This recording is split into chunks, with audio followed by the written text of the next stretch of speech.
Okay, so I think we'll begin. Thank you so much, everyone, for joining us today. My name is Amy Sam. I am the Health Education Project Specialist at the Maxwell and Eleanor Blum Patient and Family Learning Center at Mass General Hospital. Before we get started, just wanted to go over a few items with you all.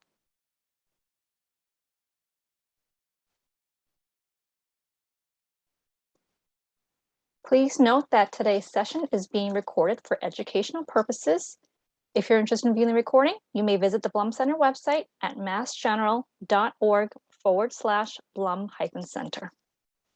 Please note that everyone is in listen-only mode. Everyone has been muted so that we can hear our guest speakers today. If you have any questions for our guest speakers, you may use the chat feature, which is located at the bottom of your screen. We'll have time for them in the end. Only Blum Center staff and the guest speakers will see your questions. Please do not share any personal medical information or questions in the chat box. If you have a personal medical question, please ask your doctor. Okay, so Matt, would you like to pull up your slides? So as Matt is pulling up his slides, I would like to introduce you all to our guest speakers today. Today, joining us, we have Meaghan Rudolph.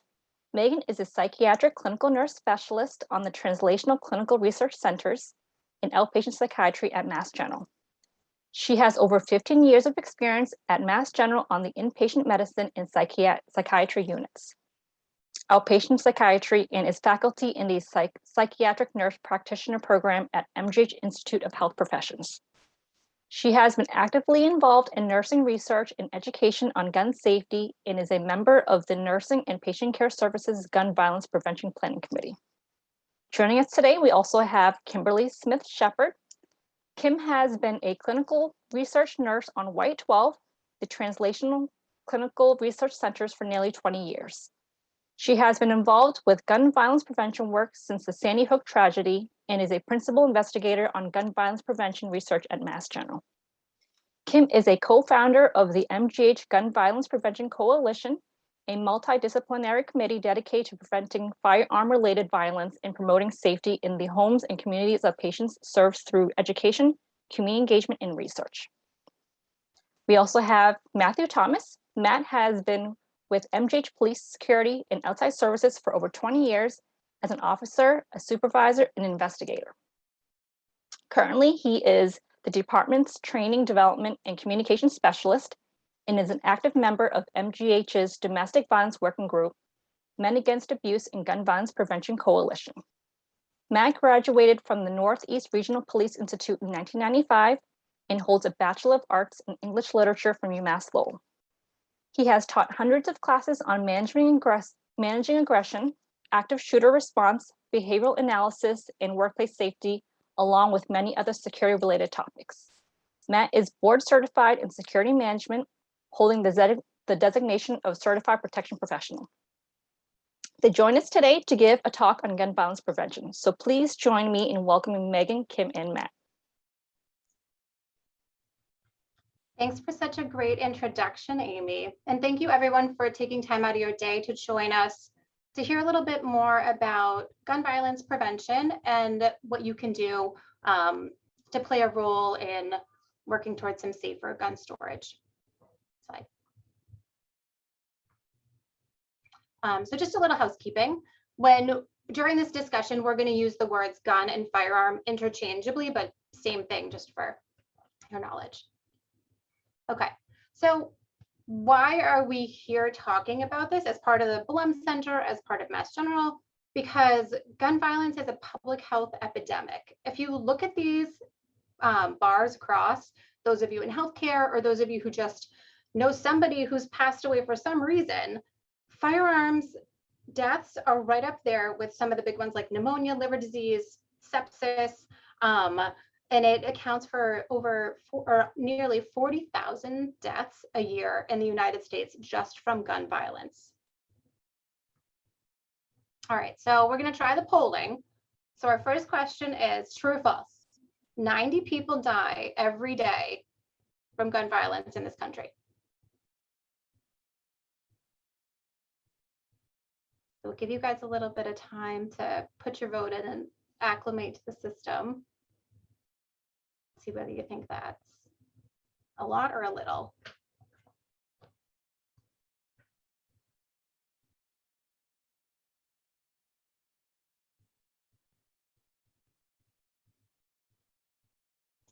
We'll give you a couple more seconds to finish up the first polling question.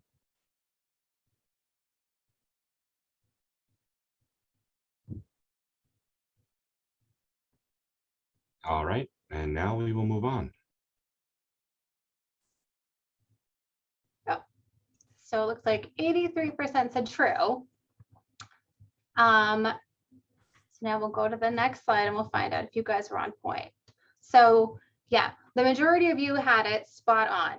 So firearm-related deaths, we have 4 major categories, but 90 people a day, that's each day in the United States on average, die from gun violence. And this isn't even considering people who are injured or have any other, like anything else sustained. These are the actual deaths as a direct result of gun violence. So if you look at the 4 major categories that fall into this, unfortunately, I think I'm a little bit more attuned. You turn on the news every night and there's something related to gun violence, be it a mass shooting or a homicide, something. I've noticed almost every night you hear about something, which those are just the things that end up on the news. Those are the more sensationalized things like that are happening, impacting a greater number of people. But if you look at the numbers here, almost 60% of the people who are dying from a firearm death are people where it is self-inflicted, where someone dies by using a gun for a suicide. So that's nearly 2/3. So if you think about all that you're kind of hearing about and the numbers and looking at this, that's a huge proportion of this. The ones that are intentional and like directed at themselves, we got almost 60%. So it gives us an idea of, like, all right, are there opportunities for us to help make a difference in terms of that circumstance? Next slide.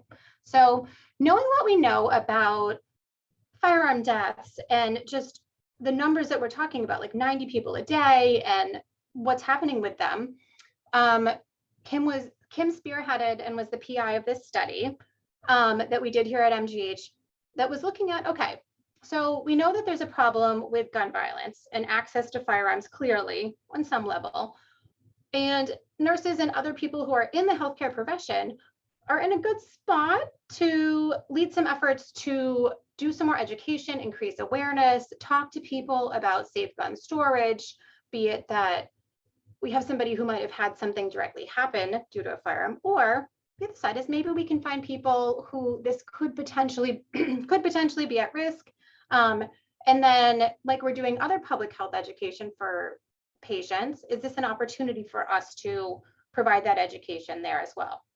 So this study looked at their comfort and knowledge to ask questions about firearms. We did it through a survey and some questionnaires, got nurses from 2 different units, psychiatry and medicine, and then had 42 people who participated, which for anyone who's done a survey, getting 42 people to reply and get some good quality answers is pretty darn good. So, so we did this study, and then on the next slide, we'll tell you about the results that we got from this. So here's the conclusions that we drew from the results we got. More than half of the people that we did the survey, the nurses, didn't know what the Massachusetts general laws were on safe gun storage. Okay, opportunity. And then on top of that, nobody had done a class, nobody had done any formal education about how to educate others on firearm safety and storing of a firearm. So told us a little bit more about what we were working with and a potential opportunity. And what we found was the nurses who were part of our survey said, we're definitely interested in this. We would be willing to provide this education, but we need some support and some education so we know what we're doing. Some of the barriers to doing the education were number one, okay, lack of knowledge. Like, I'm not sure how I'm even gonna do this to my patients because I don't know about the laws. Having something that was patient focused to give them as a tool.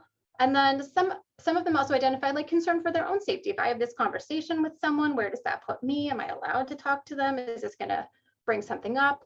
And then the next step was, okay, so I do this and I get some information from my patients. What do I do with the information I collected? How do I follow up on it? So we found a lot of good information from the study. 80% of the people said they would feel comfortable doing the education with the patients if they had the tools and the ways to go about it. So what came from this was a pamphlet would be a good way to do it. There was some multidisciplinary support from leadership at Mass General to develop a class and a pamphlet. We actually have a virtual flip book that was created to give some of the highlights for education. And we're gonna, some of the stuff that we're doing in this presentation is building on some of the other information and slides and things that we've done as part of the gun violence prevention class build up that we're working on that's got some support from the rest of the leadership at Mass General. And I'll pop to Kim. So we're going to do another poll. This is another true or false question. States with more guns, I can't see it, have higher rates of suicide and homicide. Is that true or false?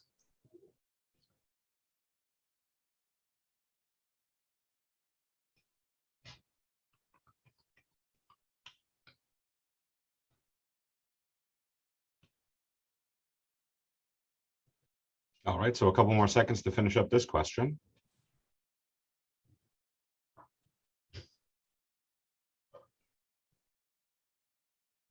All right, now we'll move on. Awesome. So everybody answered true, which is great, because that is indeed correct. States with more firearms have higher rates of homicide and suicide. And all of these gun facts come from peer-reviewed medical journals. So a few more gun facts. States with stricter gun laws have lower rates of firearm fatalities, and a perfect example of that is Massachusetts. Access to firearms is associated with an increased risk of death from suicide and homicide. And guns in the home are more likely to be involved in an unintentional shooting, a criminal assault, or a suicide attempt than to be used to injure or kill in self-defense, which I always find interesting because the #1 cited reason for wanting a firearm is for self-defense. And storing guns unloaded, locked, and separate from locked ammunition is recommended if guns are kept in the home. Next slide. So those who are at an increased risk for injury or death from a firearm include young children, teenagers, people who have suicidal ideation, are feeling depressed, have a history of violence, are in or have been in an intimate partner violence situation, misuse substances, are suffering from Alzheimer's or other forms of dementia, or older adult men. For pediatric populations, nearly 4.6 million children live in households with loaded, unlocked guns. There were 3,390 deaths related to firearms in use under 19 recorded in 2019. And that is the latest year that that data is available from the CDC. The American Academy of Pediatrics advises that the safest home for a child is one without guns.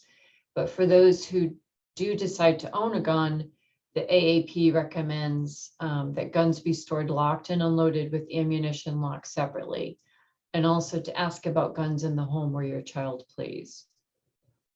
I just want to go back, tell you a story. We had a gun violence prevention conference here at MGH several years ago, and a woman named Anne Marie Crowell, who is from Saugus, she spoke, and she told us the story of her son, Brian. This happened the day before Christmas in 1998, and Brian asked if he could go over a friend's house to play. And when he was at his friend's house, the friend brought out a gun to show Brian, and Brian was accidentally shot and killed. And I think about Brian and Anne Marie when I do this work, and I think that we as healthcare professionals and also concerned citizens can help to prevent tragedies like that by talking about safe gun storage. Now, Meaghan. Yeah, thanks for sharing that example, Kim. Finding the examples, I think, really help us identify and think about specifics as to how we can work on this. And as we've been talking about through the previous slides, the volume of deaths that happen related to gun violence, so much of it is people hurting themselves. And we know that not just are we finding that there's a great percentage of the gun violence is related to this, but it's the most common means of death by suicide in the United States. So essentially, the fatality rate of someone who attempts to end their life using a gun is about 90%, whereas there's lots of other means that people use that could potentially use that aren't as immediate and quick just by nature of the way in which firearms work.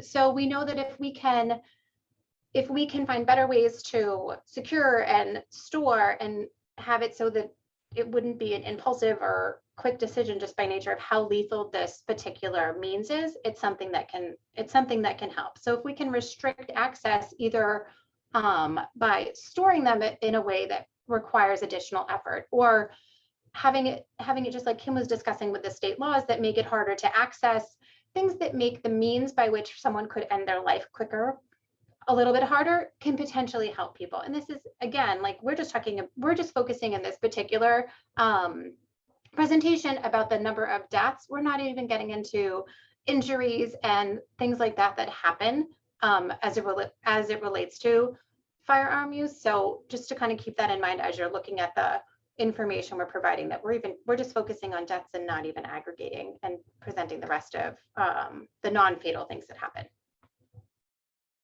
So who might be at risk? Who are we kind of want to be attuned to looking at, either as a professional in the healthcare system or like someone we care about? These are the CDC's risk factors for suicide. So the first chunk of them is relationship, like interpersonal stuff. History of adverse childhood experiences like abuse, neglect, bullying, people who have a family history where somebody in their family has committed suicide or even attempted, and then relationship problems, all that interpersonal conflict and stuff. The others are individual things. Someone is at higher risk if they had a prior attempt. Particular mental illnesses such as depression, people who are socially isolated and don't have those supports, issues with finances and the law, somebody who might have less of an ability to control their impulses, someone who has losses in terms of their job or career. And then we know that serious illnesses, things that cause chronic pain, things like that, and also substance use disorder can make people, those things will not make someone do something, but those things are usually typically related to a higher risk for someone attempting to hurt themselves.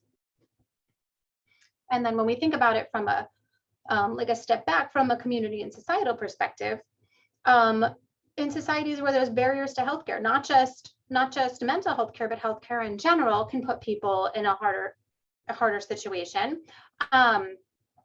Certain cultural beliefs make it more honorable to end your life than to continue on in a particular way. Clusters of suicide, things like that are community things where you'd be looking at the community as potentially greater risk, and want to be thinking about like how we're maintaining access to potential means for someone to hurt themselves. And then from a societal perspective, you know, like there's still a lot of stigma associated with seeking out mental health care and getting those resources. And as anyone knows, who's tried to access mental health care lately, like the wait lists are long. It takes a long time to get set up. And then there's also social media and other media and the portrayal of suicide and the portrayal of talking about it and discussing things related to suicide. And then of the most important one that Kim talked about on the other slide is easy access. That's the biggest risk factor. If there's not access to the most lethal means, then you've taken away a lot of potential opportunity for that to be used in the wrong way. So another poll, let's see how you guys are doing with this. So more than half of women murdered with guns. Oh, I can't move that slide. That it happens by someone that they don't know.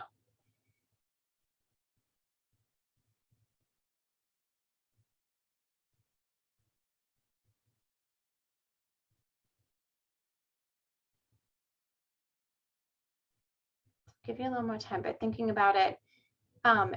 If a woman is murdered, is it more likely that it's someone that knows them or someone that's a stranger?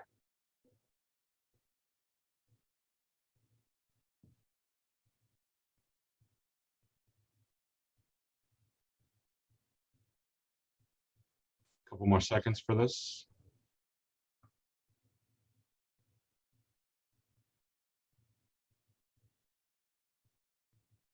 And now for the answer. Oh, it was a 50-50. All right, so I'll tell you on the next slide who's right. All right, so in terms of intimate partner violence, half of women murdered who are killed by a gun, it's a family member or intimate partner. So it's someone that is very close to them. And in households where there is a firearm present and there's also partner abuse or domestic violence, however you want to kind of qualify that, those people are 6 times more likely to be killed than if it was a household that did not have access to a firearm. And in thinking about intimate partner violence, it's not just during the time when there is actual like abuse happening, but it's times when that person is deciding to leave or trying to do something to end that's actually what we've seen as they're at more of a risk during that point in time when they're trying to separate. So that's just something to think about too, if yourself or somebody else that you know, or someone that you're supporting is either thinking about or trying to make a change because of intimate partner violence. And then on the next couple slides, we have some resources that we have at Mass General that can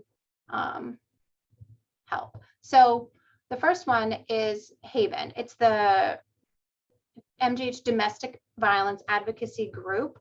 It's a great group of people who are expert trained in how to support people with circumstances of intimate partner violence. They are a free service. It's confidential. It's totally separate from psychiatric care or other supports. They can help individuals. They can help you support somebody that you care about.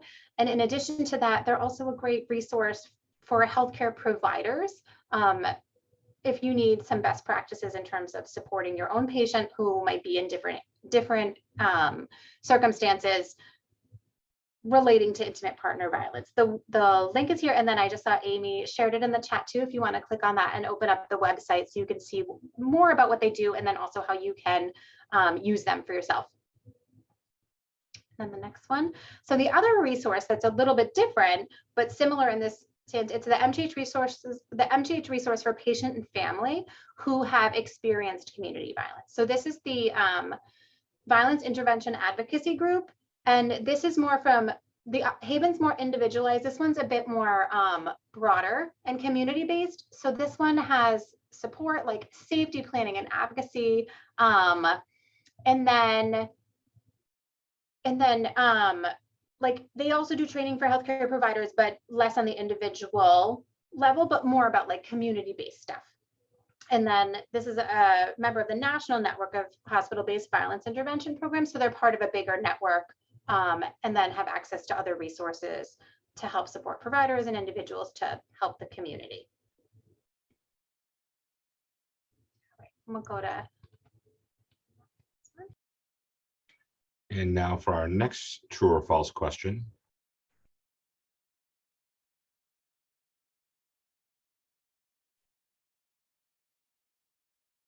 Massachusetts does not have a safe gun storage law. True or false?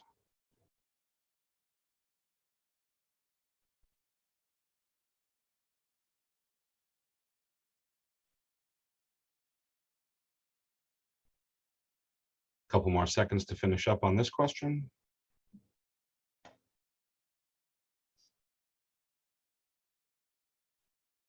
And now we'll move on to the answer after our results. Massachusetts does not have a safe gun storage law. True or false? False takes it. Let's see. Massachusetts does have a law for safe gun storage. And it's important to get some background, whether you are a clinician, whether you're a patient, a visitor, or an employee, in terms of exactly what that is. So if we were going to be having conversation with our patients as clinicians regarding specifics when it comes to mass gun laws and safety, these are some of the things that we want to know. In order to purchase a firearm in Massachusetts, you need a license to carry a firearm, and that is renewable every 6 years. There are different types when it comes to the number of the amount of ammunition that the gun can fire, as to whether or not you get a Class A, a Class B license to carry. You need to be 21 plus, you need to go through an extensive background check, and prior to even filing an application, you need to take a firearm safety course. And back when I took it, that was sponsored by the National Rifle Association and locals here in Massachusetts. There are restrictions when it comes to getting a license to carry. So it's not just anyone that can walk into a police department, file an application, and then the state police will approve it. It's something that, you know, there are disqualifiers. If you are 20 or under, you cannot get a license to carry. If you're an undocumented immigrant, if you're dishonorably discharged from the military, if you're a convicted felon, any types of involvements with drug-related, firearms-related crimes or warrants or things like that.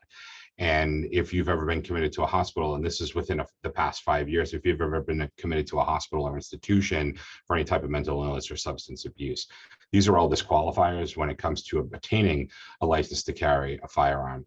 Without that license to carry a firearm, again, you cannot purchase a firearm in Massachusetts. And again, gun storage is part of the law in Massachusetts. If you own a firearm, then you are required by law to secure that firearm, whether it be on the firearm itself or in a safe container like a fireproof safe or something to that effect. In terms of what those look like and what they're called, here's a couple examples. So what you see here is what we call a trigger lock. And it can have a key, it can have a combination pad, but it goes on both sides of the trigger guard to the firearm, and it prevents the trigger from being depressed. The second thing we see is what we call a cable lock, and this goes through the butt where the ammunition is, where the magazine goes, and through the action of the gun up at the top there to prevent the gun from firing, from being loaded and from being fired. And then lastly, you know, just an example of a small handgun safe.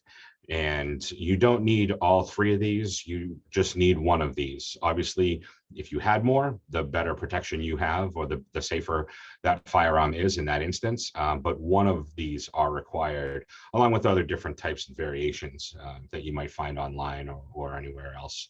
But we just wanted to give you some examples of, you know, when we talk about safe gun storage and trigger locks and cable locks and storage safes, this is what we're referring to, and this is specifically what we're talking about.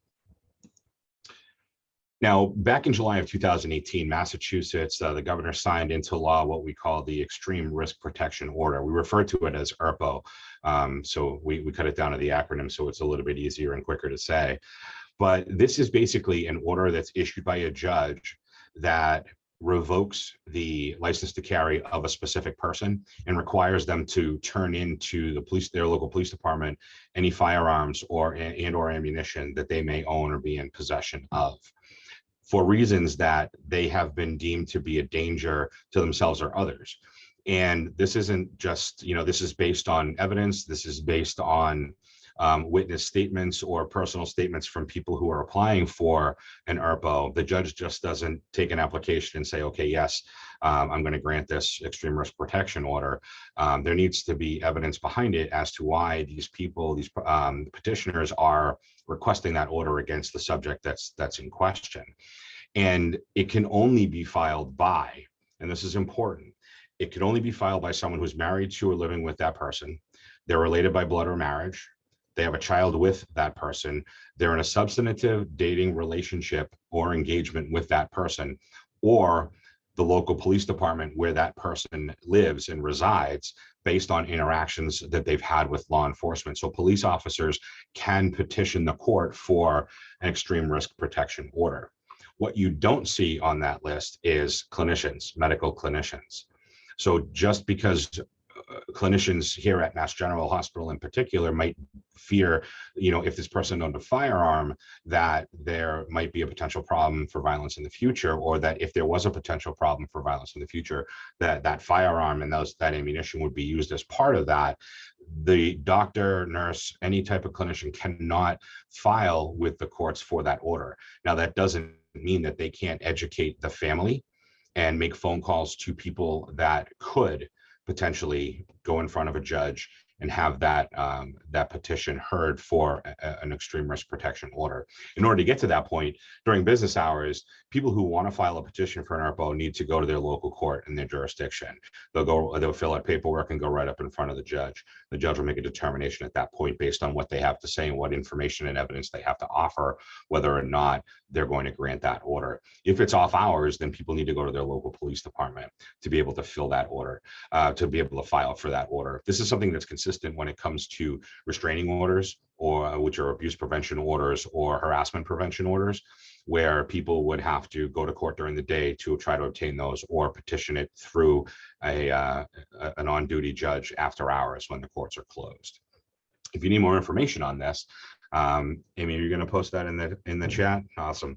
To get more information on Massachusetts Extreme Risk Protection Order, you can go to www.maerpo.org. And again, that's posted in the chat for your reference.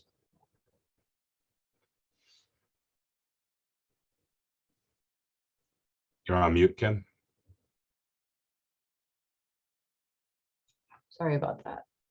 So why should we talk to patients about safe gun storage? Because we know that gun violence is a public health issue, and there is no law actually anywhere in the country restricting clinicians from inquiring about gun ownership, safety, and storage. As clinicians, we spend large amounts of time with patients and we develop trusting relationships. And each encounter that we have with the patient is an opportunity to potentially prevent future injury or harm. So some tips on discussing safe gun storage. We should emphasize that gun violence is a public health problem, and it's similar to talking about smoking cessation or how to control hypertension or intimate partner violence, since we're teaching our patients about improved health and a safe home environment. When asking about gun access, we should try to normalize the question. We could say that here's some examples. We could say, we ask everyone this question, so the patient doesn't feel that we're singling them out. We could also say MGH is trying to raise awareness regarding safe gun storage. Or we could say, because there are risks associated with owning a gun, I'd like to have this conversation with you. If the patient chooses not to share any information, simply change the subject and move on. So a lot of employees don't know that we have this gun safety handout available. If you go into Epic and go to patient instructions and just search for gun safety, this handout pops up and it reviews ways to store guns safely. You can print it out and hand it to your patient.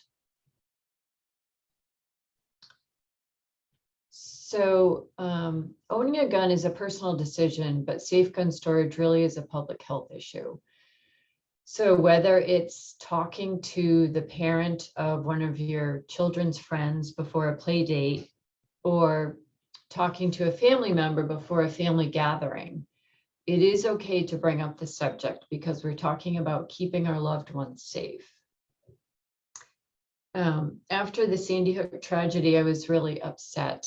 My daughter was about the same age as the children who were killed that day. And I just decided that I need to get involved with this issue. And I was grateful to find a group called Moms Demand Action for Gun Sense in America, which was actually started after the Sandy Hook tragedy. They're a group that advocate for common sense gun legislation and also help to educate the public about safe gun storage. And they have a program called Be Smart for Kids. The website address is right there, and I would encourage you to check it out because there's some great resources on the website. So, talking about guns is potentially a difficult conversation. Here's just some examples of ways you could start the conversation. And these actually come right from the website, Be Smart for Kids. So something you could say before a play date to another parent, you could say, before I drop my son or daughter off, I just wanted to check to see if you have any pets. And also ask if you have firearms in your house and confirm how they are stored. I want to make sure that he or she knows your safety rules. Also, talking to a family member before a family gathering. You could say, we're looking forward to spending time with you and the whole family.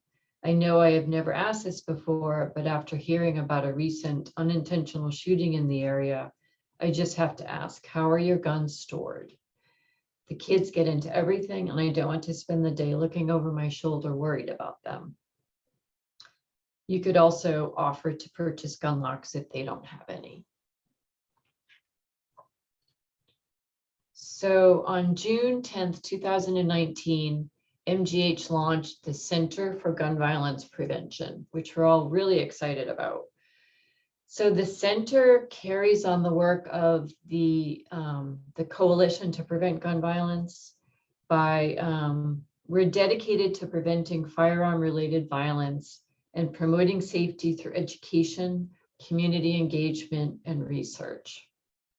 And we meet the first Friday of every month at 1 o'clock via Zoom, and any interested MGH employee is welcome to join.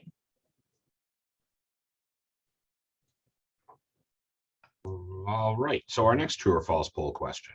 At MGH, a weapon is defined as anything that can be used to inflict death or serious bodily harm. True or false?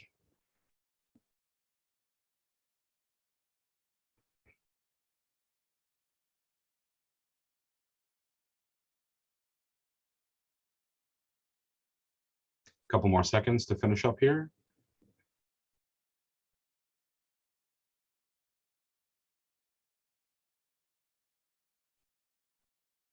And moving on to the answer. 100% true. I love you guys. Mass, you are absolutely correct. We do define weapons as anything that can be used to inflict death or serious bodily harm. And weapons are prohibited at Mass General Hospital. Now, this is important not only to clinicians that work here, people that work here, employees, staff, and others, but also to patients and visitors, because when it comes to enforcing our weapons policy, which again, we prohibit weapons here at Mass General. In terms of enforcing that, employees need to know that we have this policy and what this policy says. Therefore, then they can have good conversations with their patients. I've taught classes where a physician has approached me afterwards and said, I have a patient in my practice that I've seen him for 25 years. We're practically best buddies, and he brings a firearm in every time, and I didn't know that this was the policy. And so we kind of walked through it in terms of how to approach that patient and things like that. But these things happen, and we're all human beings, and we understand that. But we need to know as an institution, people working within that institution, that we don't allow weapons here. And we need to know as patients and visitors that we don't allow weapons here as well. So when we talk about examples and what weapons are, firearms or other items that fire projectiles, knives or cutting devices, chemical sprays like OC, mace, CS, these different types of things, tasers and electric weapons, and any objects that could be used to injure. So something that may not have been intended to be a weapon, but was fashioned into a weapon. We do have a law enforcement exception. When outside law enforcement comes into Mass General Hospital and they are on duty exercising their, what's within their job description, doing their job, then we do allow their weapons on our property. When a law enforcement officer comes in that may be a patient, if they're armed at that point, then we will secure their firearm for them to be able to provide that to their duty supervisor at that point when they arrive. And that way the gun is kept safe, and the patient, the officer at that point, can get the treatment that they were brought here or that they came here to get. One of the things we always say in terms of safety, because obviously, I'd be remiss being from police security and outside services if I didn't say that, your safety is number one, whether you are an employee, whether you are a patient, whether you are a visitor. So if you see anyone with any type of weapon, we ask that you don't confront them. That's something that we need to become involved in. So if you see something potentially evolving into a violent situation, or you see a weapon per se, and it might be benign, it might be somebody who's actually able to carry that weapon, just not within our policy, then they just need a conversation, and things 999 times take care of themselves without any type of resistance. So we just want to encourage that if you do see someone with a firearm or any type of weapon, that you don't confront them, that you can talk to us, give us a call, and let us intervene and take the appropriate action that we're there to do. In terms of responses, if you do see a weapon present, like I said, do not confront them. Contact us here at Mass General so that we can become involved. Now, if you feel that there's an immediate threat to yourself or anyone else and the potential for violence is very high, call us. Or if another number, the only number that you know or remember to call is 911, then please do, because those 911 calls get sent back to us and followed up by outside law enforcement immediately so they can gauge what problem we may have. So please keep that in mind. We are always going to be a resource here, but if the only number you can remember is 911, then please by all means dial that number and get somebody on their way to provide assistance. If we are contacted and we do respond to the scene, then we're going to assess the danger. We're going to manage the situation. We're going to try to figure out what's happening, why that person is armed with whatever type of weapon they might have. And we are going to figure out the best course of action, whether it be to secure that weapon until their treatment has been concluded and then provide it back as long as it's a legal weapon.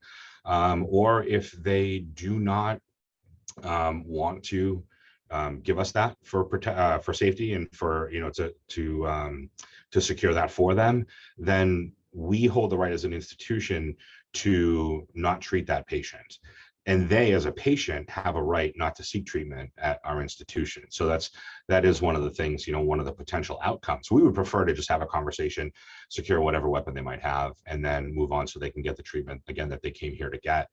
That's not always the case. But, like I said before, most of the time it is. We do have the means to secure weapons and firearms down in our work areas that are here at the main campus safely, and be able to provide, like I said, legal weapons back to that person once they're done with their treatment.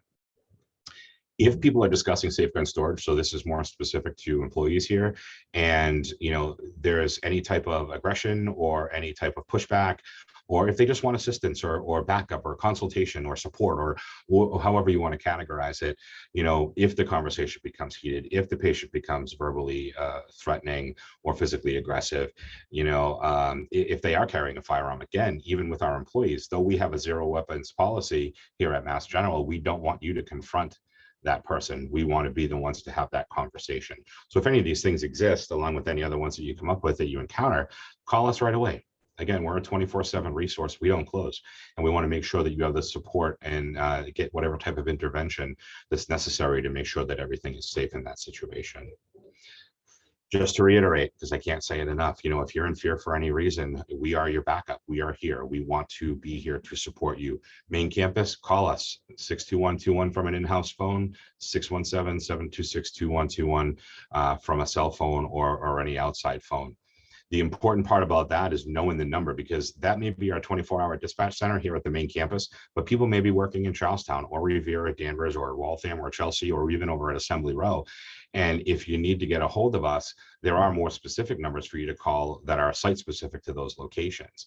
But if you don't remember those, or you haven't programmed those into a cell phone or something like that, then just remember that 726-2121 is a 24-hour center, and they'll be able to get help to your location, even if they need to be the ones to contact security where you're working at that point in time. Under extreme circumstances, again, 911 is always going to be a resource. If you remember our number, awesome. If you can't remember our number and you remember 911, dial 911, because they'll reach out to us while they're sending officers to respond to whatever type of situation that you're reporting at that point in time. More specifically for employees, we have panic buttons located throughout the institution. If you have panic buttons in your area, please take it on yourselves to know where they are. All you have to do is press them. They register in our 24-hour dispatch centers with a phone number and a location. So even if you can't answer a call back to try to for us to try to figure out what's actually happening in that location, know that people are on their way, because that panic button is going to go off. It's silent in your location. It's not in ours. So when they go off, we know it, and we're able to respond immediately. And we send as many officers as necessary in order to be able to de-escalate that situation or manage that situation, whatever that might be. So moving forward, in terms of potential homework or things that we want you to take away with you, aside from all the great information we've provided, be aware and alert. We always say keep your head on a 360-degree swivel, so that way you know what's happening in your area. Just because we're a healthcare institution, whether you are our employee or our patient or visitor, you know, we're not immune to anything that happens on the outside. There isn't a force field outside that protects everybody that comes into this institution. I wish there was, but there's not. So we have to kind of, you know, come to terms with that. Let us know what's happening, what you see. If you encounter someone with a weapon, call us right away. If you see something you deem to be dangerous, it's a safety issue, give us a call right away. If you see somebody who's acting suspiciously, again, give us a call right away. Don't take it on yourselves to be the responders in those cases. Call us. That's what we do. And this is our house, just like it's yours when you're here. We want to make sure that we protect it and the people within it the best that we can. Report all, you know, dangerous and suspicious behavior to us directly if you can. And again, 911 if you can't remember our number or you don't know our number. For employees, know our policies and procedures. We don't like these buzzwords because they have negative connotations when you try to, you know, state that to a patient and explain what the situation is. But we need to know what the policies and procedures are, so that way we know how to have conversations or what to have specific conversations about when it comes to weapons in the workplace violence, and different types of things.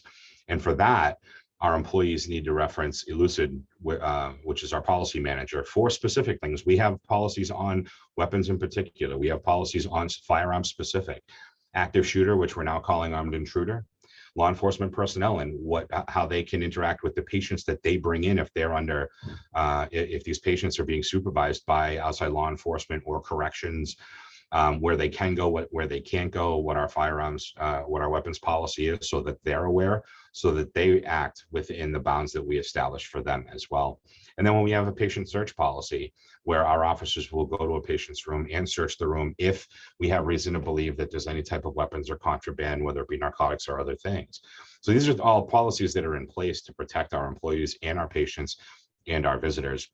So know what these policies are, and you don't need to know them verbatim, but just know that they exist and know what some of the specifics within that might be, in case there's ever a question as to whether or not what you're encountering is against our policy or potentially against the law. So we want people to just be educated, educate themselves, take it upon themselves when it comes to their own safety. So that way, you know, there's information out there. Information is key. If you have access to that, please use that. So that way you can keep yourself safe when it comes to weapons in the workplace and workplace violence and different types of issues that may occur. Having said all that, the three of us that you see are not the only three that took part in developing this course and this material and doing research when it comes down to what you've seen and heard here today. There is a list of people that we all want to thank, that we want to say, you know, thanks for the assistance and the support and the information and the research and everything else that they've done. This list is on the screen here. Our names are there, plus many, many more. And, you know, without this sounded like an Oscars acceptance speech, we couldn't have done it without this group. And we're very happy and proud to be part of this group and be able to present the material that's been developed through our interactions with this group. So thank you to everyone here on that screen. And now we're going to move on to questions. Thank you so much for a wonderful presentation. We are now towards the end of the session. If you have any questions, feel free to enter them in the chat box. I do see we have a couple of questions that came in.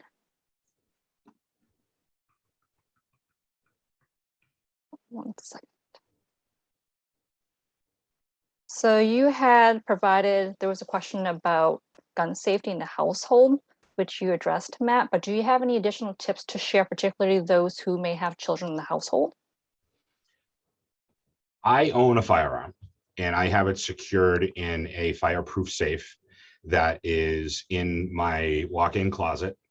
It is hidden. I know where it is. My 3 girls who are 11, 10, and 6 don't.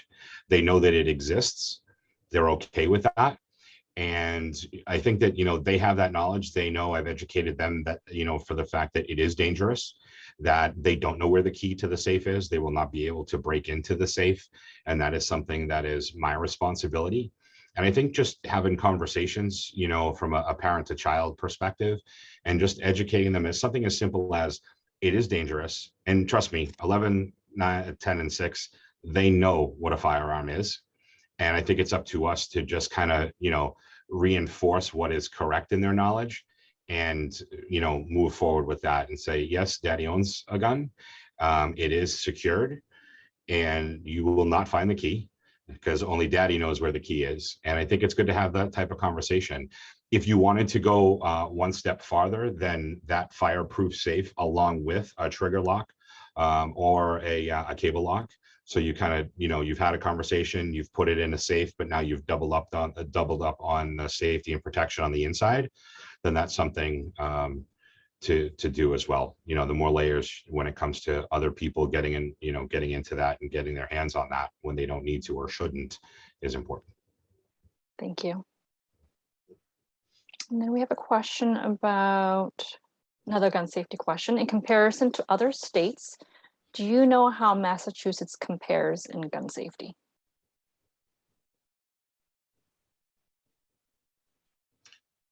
That's a good question. One of which in particular, I know that our gun laws here in Massachusetts are strict, but I don't know specifically how they compare.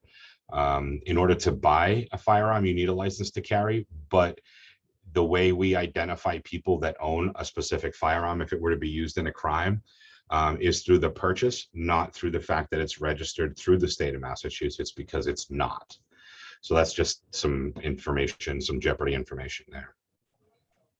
I do know that Massachusetts has the lowest rates of homicide, one of the lowest states that have low rates of homicide and suicide in the country. So I think we do very well. Thank you. As far as gun safety. What are some signs for suspicious behavior that employees can be aware of, or anybody?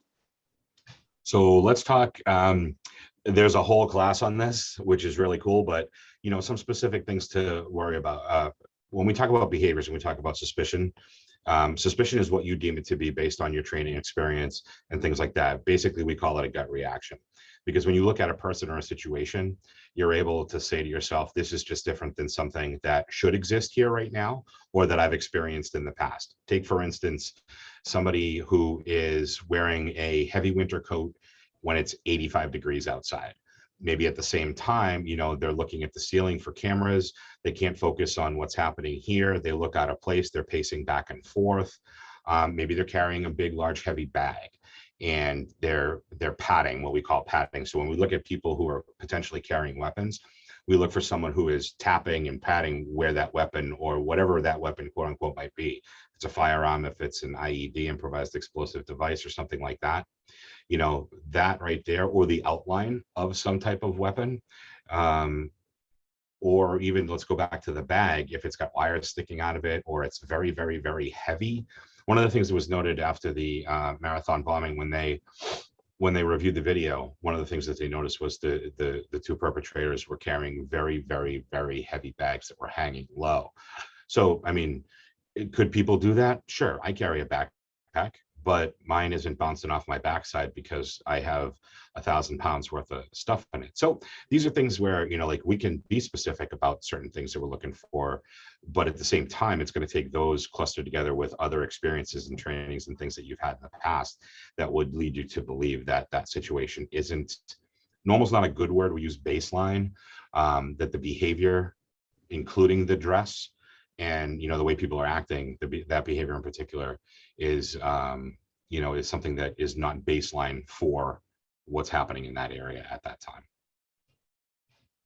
And we don't discourage anybody when it comes to threats, when it comes to harassment, when it comes to suspicious behavior. That's, again, that's something that's personal, that's experienced by you, and we want to know about it. Because if we're able to vet it where we deem it to be suspicious and we take action that way, that's great. If we dispel any type of suspicion that you have, that we have, then that's great as well. So just getting us involved is going to be a step in the right direction. Aside for training offered to employees, are you aware of any training available to the general public? Nothing in particular on my end.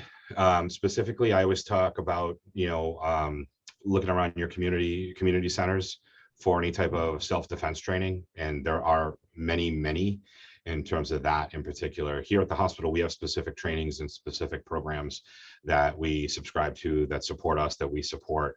But outside the hospital, it's something I wish we could offer to our community outside the hospital, but at this point in time, we can't and we don't.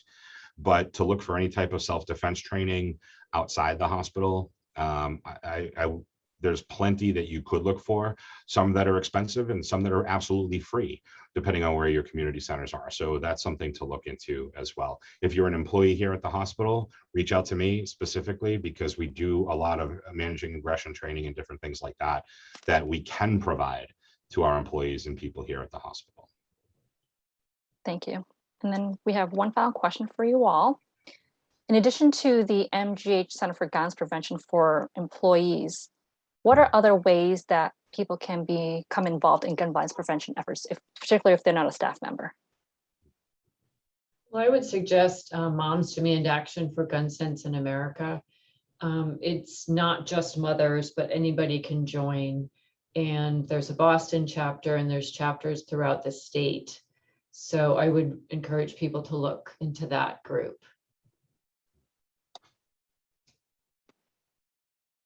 Great. So before we end today's session, do you have any final thoughts you'd like to share with the audience today?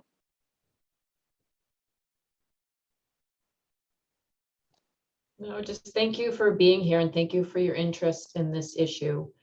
I think if we're all aware of the laws and the more we know, the more we can educate other people. Yeah. Be well and be safe. All right, well, thank you so much, Kim, Matt, Megan, for a wonderful presentation. And thank you all for taking the time to join us today. We hope you found today's session helpful. As I had mentioned earlier on, if you're interested in viewing the recording of today's session, it'll be made available on the Blum Center website at massgeneral.org/Blum-Center. Thank you so much, everyone. Have a lovely rest of the day. Thanks, Amy. Take care, everybody. Thank you.